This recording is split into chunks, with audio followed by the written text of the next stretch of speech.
कहानी royal Enfield की world war के समय थी शान की सवारी, कैसे बनी भारत का ग्लोबल बाइक ब्रांड। नमस्कार दोस्तों, जब बात मोटरसाइकिल की हो और रॉयल एनफील्ड की जिक्र ना हो, ऐसा हो ही नहीं सकता है। तो आइए जानते हैं कि इसकी शुरुआत कैसे हुई और यह इतनी ज्यादा पॉपुलर कैसे हो गई युवाओं में। रॉयल एनफील्ड दुनिया के सबसे पुराने मोटरसाइकिल ब्रांडों में से एक है। इसका रिश्ता वर्ल्ड वॉर से भी जुड़ा है। इसकी शुरुआत इंग्लैंड से हुई, लेकिन अब इसका उत्पादन भारत में होता है और दुनिया के करीब 50 देशों में इसका निर्यात होता है। दुनिया में जिस एक मोटरसाइकिल को शान की सवारी समझा जाता है, उसे रॉयल एनफील्ड कहते हैं। इसकी शुरुआत सन 1892 में इंग्लैंड में हुई थी। तब इसे एल्बर्ट ईडी और रॉबर्ट वॉकर स्मिथ ने लॉन्च किया था, लेकिन आज की तारीख में इसका उत्पादन भारत में होता है। शुरुआती दौर में ये company royal small arms factory के लिए बंदूकों के अलग अलग पुर्जे बनाती थी। सन 1899 में इस कंपनी ने 4 पहियों वाली साइकिलें भी बनाई और आगे चलकर कार भी, लेकिन कंपनी को सफलता नहीं मिली।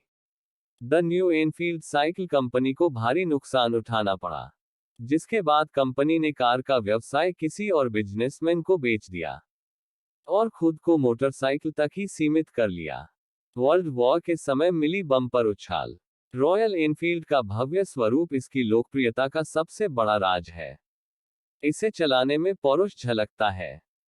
सन 1914 में रॉयल एनफील्ड को सबसे बड़ा फायदा तब हुआ जब वर्ल्ड वॉर के समय ब्रिटिश वॉर डिपार्टमेंट ने एक बड़ा ऑर्डर दिया, क्योंकि ब्रिटेन ने प्रथम विश्व युद्ध में मोटरसाइकिलों का उपयोग करने का निर्णय लिया था।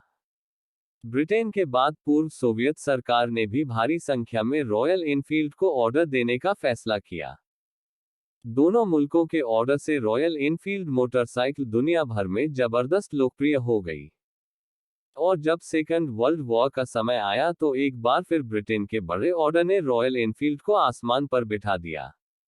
भारत में कैसे हुई रॉयल एनफील्ड की एंट्री? स्वतंत्रता प्राप्त के 2 साल बाद यानी 1949 में रॉयल एनफील्ड की एंट्री भारतीय बाजार में हो गई। यह एक ऐतिहासिक मोड़ साबित हुआ। मोटरसाइकिल की बनावट और इसकी मजबूती किसी का भी दिल जीत लेती थी। भारत में यह उतनी ही लोकप्रिय हुई जब भारतीय सरकार ने अपनी सेना और पुलिसकर्मियों के लिए इसका उपयोग करने का फैसला किया। 1955 में रॉयल एनफील्ड ने रॉयल एनफील्ड इंडिया बनाया और मद्रास मोटर्स के साथ भागीदारी शुरू की।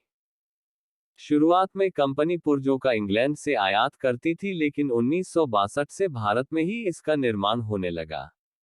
बुरे दौर में सामने आए सिद्धार्थ लाल। बाद के दिनों में भारतीय बाजार में मोटरसाइकिलों के कई ब्रांड आ गए। इनमें कुछ हल्की साइज के थे, तो कुछ दाम के लिहाज से आम लोगों की आर्थिक क्षमता के अनुकूल थे।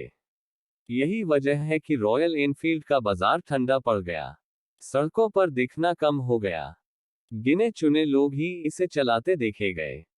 ऐसे में आइचर मोटर्स के मालिक सिद्धार्थ लाल सामने आए और उन्होंने रॉयल एनफील्ड को नया जीवन दिया। दरअसल उन्हें मोटरसाइकिलों का बहुत शौक था। सिद्धार्थ लाल को पूरा भरोसा था कि वह रॉयल एनफील्ड को एक बहुत ही सफल और लाभदायक ब्रांड बना सकते हैं। लिहाजा उन्होंने आयशर मोटर्स के साथ रॉयल एनफील्ड को बचाने का बीड़ा उठाया। बोर्ड के सभी सदस्य सिद्धार्थ लाल के रॉयल एनफील्ड को बचाने के फैसले से सहमत थे। आज की तारीख में रॉयल एनफील्ड की मदर कंपनी आयशर मोटर्स का टोटल वैल्यू 10,000 करोड़ है। वहीं रॉयल एनफील्ड को पिछले साल 2022 में 657 करोड़ का मुनाफा हुआ था।